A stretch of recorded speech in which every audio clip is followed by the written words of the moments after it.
చాలా మంది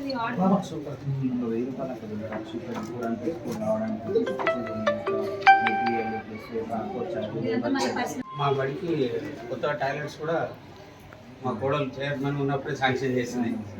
రాత్రి 7:30కు ఫోన్ చేసి లెటర్ రాసుకొని రమ్మంటే అప్పుడప్పుడు తీసుకొని పోతే కౌన్సిల్ తీర్మానం చేసి అట్లా ఇవ్వాల్సిన ఇంటెన్షన్ ఉండాలి కదా.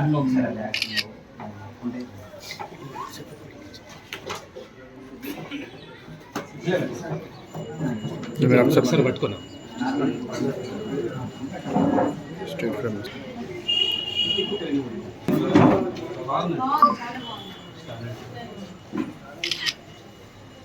మేడం ఇక్కడ ఎవరు స్పాన్సర్ వాళ్ళు కొద్దిగా 6th to 10th పిల్లలు కూడా దృష్టిలో పెట్టుకోవాలని కోరిక. అది కూడా మా బడిలో ఇంకా మిగతా రాబోయే రోజుల్లో కూడా అంటే ఇప్పుడు అకాడమిక్ ఇయర్ అయిపోతుంది కాబట్టి వచ్చే సంవత్సరం కూడా యూజ్ అయ్యే విధంగా వాడుకోవాలని చెప్తున్నాను. రైటింగ్ టేబుల్ అనేది కొత్త కాన్సెప్ట్, చాలా బాగుంది. టేబుల్ పెట్టండి, చాలా బాగుంది.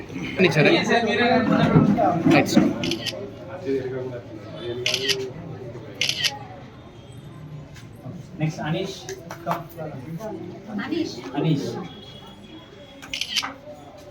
మంచి రాసుకుంటావా దీని మీద? ఓకేనా? అంత జాగ్రత్త చూసి. నెక్స్ట్ విశ్వం. శ్రీధర్ ముందుకురా, విశ్వం ఇట్లా నిల్చో పక్కకు.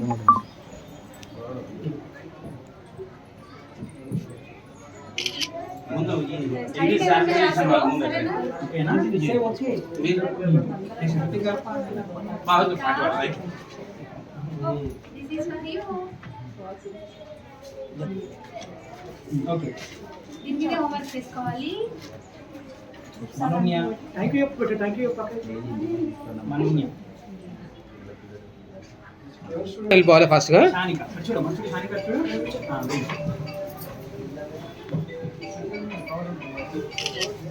నెక్స్ట్ వెంకట్ లోకేష్.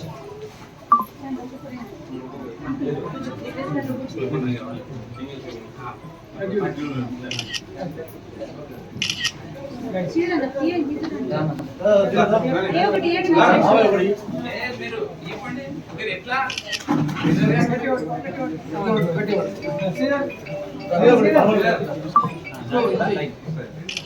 రానా పట్టుకో.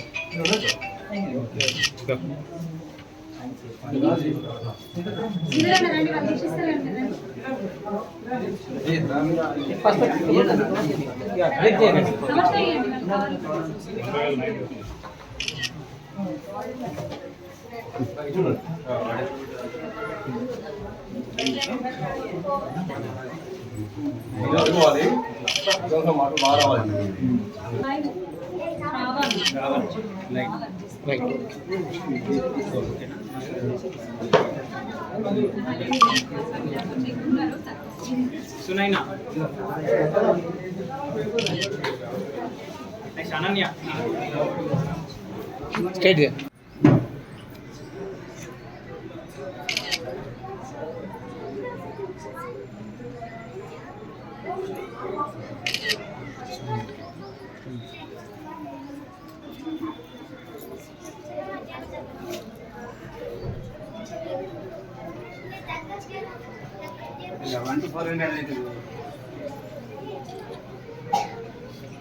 గౌరవనీయులు పెద్దలు నిజామాబాద్ పార్లమెంట్ సభ్యులు ధర్మపురి అరవింద్ అన్న గారు, ONGC oil natural gas private limited ద్వారా సిఎస్ఆర్ ఫండ్ అంటే కార్పొరేట్ సోషల్ రెస్పాన్సిబిలిటీస్ ఫండ్ని ఉపయోగించి దాదాపు 3 కోట్ల రూపాయలతోని 30,000కు పైగా బ్యాగులని మన నిజామాబాద్ పార్లమెంట్ సెగ్మెంట్లో ఉన్నటువంటి 7 నియోజకవర్గాల్లోని ప్రైమరీ స్కూల్ సెక్షన్ అంటే 1వ తరగతి నుంచి 5వ తరగతి వరకు చిన్న పిల్లలు ఎవరైతే ఉన్నారో వాళ్ళందరికీ కూడా బ్యాగ్ కమ్ టేబుల్ మేట్ అంటే స్టడీ టేబుల్, బ్యాగ్కే స్టడీ టేబుల్ ఉంటుంది.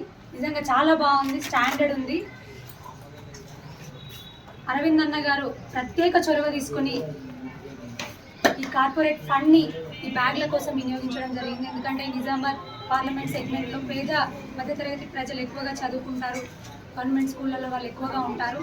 వాళ్ళకి వంగి వంగి చూస్తూ ఉంటే యాజ్ ఏ డాక్టర్గా నేను చెప్తున్నది ఏంటంటే ఎక్కువ వంగి రాస్తుంటారు, వంగి చదువుతుంటారు కాబట్టి వెన్నుపూస మీద మెడ దగ్గర ఉన్నటువంటి బోన్ మీద ఎక్కువ ప్రెషర్ పడుతుంది. దానివల్ల మెడ నొప్పి, తలనొప్పి ఎక్కువ వచ్చే అవకాశాలు ఉంటాయి.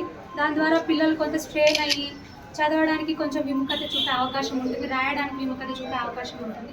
అట్లాంటి ఇబ్బందులు మా పిల్లలు పడకూడదు అనేటటువంటి ఒక గొప్ప దృక్పథంతో వారి బ్యాగ్స్ అందించడం జరుగుతూ ఉంది. మరి ఈ రోజున జగిత్యాల నియోజకవర్గంలో మేము ప్రారంభించాము. జగిత్యాల టౌన్లో ఉన్నటువంటి 22వ వార్డు పురాణిపేట స్కూల్లో ప్రారంభించడం జరిగింది. మేము అదేవిధంగా ఈ పార్లమెంట్ సెగ్మెంట్ ఈ బ్యాగ్ డిస్ట్రిబ్యూషన్ ఇన్ఛార్జ్ గారు అయినటువంటి నవీన్ గారు, మరి ఇక్కడ కౌన్సిలర్ గారు పులిరమ్మ శ్రీధర్ గారు, అదేవిధంగా మా టౌన్ అధ్యక్షులు రంగు గోపాల్ గారు మరియు వినీత్ గారు, మా బీజేపీ నాయకులు, మా మహిళా సోదరీమణులు మమత గారు, వీళ్ళందరూ కూడా ఉండడం జరిగింది. మరీ ముఖ్యంగా విషయం చెప్పగానే ప్రైమరీ స్కూల్ ప్రధాన ఉపాధ్యాయులు గారు అనిల్ గారు, అదేవిధంగా చంద్రశేఖర్ గారు పెద్దలు వీరందరూ కూడా సహకరించడం జరిగింది. మా టీచర్స్ అందరూ కూడా మరి రాగానే ఒక మంచి శ్లోకాలతోని మాకు స్వాగతం పలికారు. చాలా చక్కగా అనిపించింది. నిజంగా ఇవి పిల్లలందరికీ కూడా మీకు నేర్పిస్తున్నందుకు అనిల్ గారికి, మీ అధ్యాపక బృందానికి కూడా మా అందరి పక్షాన ధన్యవాదాలు తెలియజేస్తూ ఉన్నాను. ఇవి కదా మన పిల్లలు నేర్చుకోవాల్సింది, ఇవి కదా వాళ్ళకి తెలియాల్సింది. మరి అదేవిధంగా మరొక్కసారి ధర్మపురి అరవింద్ గారు ఒక మంచి ఉద్దేశంతో ఈ బ్యాగ్స్ అందరికీ కూడా అందించడం జరుగుతుంది. వారికి హృదయపూర్వక ధన్యవాదాలు తెలియజేస్తూ ఉన్నాను. మా పిల్లలు అదేవిధంగా వారి పేరెంట్స్ పక్షాన అరవింద్ అన్న గారికి హృదయపూర్వక ధన్యవాదాలు తెలియజేస్తూ ఉన్నాను. కొంతమంది మాట్లాడుతూ ఉంటారు, మరి గల్లీలలో తిరుగుతలేరు అరవింద్ అన్న, గల్లీలలో తిరుగుతలేరు అని. కొన్నిసార్లు గల్లీలలో తిరగడం కాదు, ఢిల్లీలో ఉంటే ఇగో ఇలాంటి ఫండ్ తీసుకొచ్చి ఇలాంటి మంచి మంచి కార్యక్రమాలకి వాడొచ్చు. గల్లీలలో వారికి మేము రిప్రజెంట్ చేయడానికి మేము ఉన్నాం. అవసరం అనుకున్నప్పుడు డెఫినెట్గా అరవింద్ అన్న గల్లీలలో ఉంటారు, వస్తారు. కానీ ఢిల్లీలలో తిరిగితే ఏంటంటే మంచి మంచి ఫండ్, కార్పొరేట్ ఫండ్ని కూడా వినియోగించి ఇట్లాంటివన్నీ చేయొచ్చు. ఎందుకంటే వారు సొంతంగా కూడా ఒక ఫౌండేషన్ ప్రారంభించి దాదాపుగా ఇప్పటి వరకు కూడా 200 మంది పిల్లలకి గుండె శస్త్రచికిత్సని మరి ఓన్ ఫండ్ ద్వారా చేయించడం జరిగింది. అదేవిధంగా కార్యకర్తలకి ఎలాంటి అవసరం ఉన్న కష్ట సుఖాల్లోనూ కూడా మరి ఓన్ ఫండ్ ద్వారా చేయూతనివ్వడం జరుగుతుంది. మరి ఇప్పుడు ఇలాంటిది ఒక కార్యక్రమం తీసుకొచ్చారు. అంటే ఎన్నో మరెన్నో ఎంపీ ల్యాండ్స్ మాత్రమే కాకుండా వారి సొంత నిధులతోని, ఇట్లా కార్పొరేట్ సంస్థల ద్వారా వచ్చేటటువంటి నిధులతోని కూడా ప్రజలకు సంక్షేమాన్ని, అభివృద్ధిని అందజేస్తూ ఉన్నారు. మరి మరొకసారి ధర్మపురి అరవింద్ అన్న గారికి ప్రత్యేక ధన్యవాదాలు తెలియజేస్తూ ఉన్నాను. అదేవిధంగా అరవింద్ అన్న గారు ఒక మంచి చొరవ తీసుకొని ప్రైమరీ స్కూల్స్ ఇవ్వందించడం జరిగింది. అదేవిధంగా హై స్కూల్స్ ఏవైతే ఉన్నాయో 400 ఎబో స్ట్రెంత్ ఉన్న వాటికి కంప్యూటరైజ్డ్ ల్యాబ్స్ కూడా దాదాపుగా ఒక 25 నుంచి 30 లక్షల వర్తున్న ల్యాబ్స్ ఒక్కొక్కటిగా వారి పరిమాణానికి తగ్గట్టుగా కూడా వారు శాంక్షన్ చేయడానికి సిద్ధంగా ఉన్నారు. దానికి సంబంధించిన పేపర్స్ కూడా తొందరలోనే రాబోతూ ఉన్నాయి, శాంక్షన్ లెటర్స్ కూడా. మరి ఈ సందర్భంగా కూడా ఎందుకంటే కంప్యూటరైజ్డ్ ల్యాబ్స్ అంటే సాంకేతిక పరిజ్ఞానం అంతటినీ కూడా మన గవర్నమెంట్ స్కూళ్ళల్లో చదువుతున్న పిల్లలకు అందించడమే. ఇది నిజంగా చాలా సంతోషించదగ్గ విషయం. మరి ఈ సౌకర్యాన్ని కూడా మా పార్లమెంట్ సెగ్మెంట్ ప్రజలందరికీ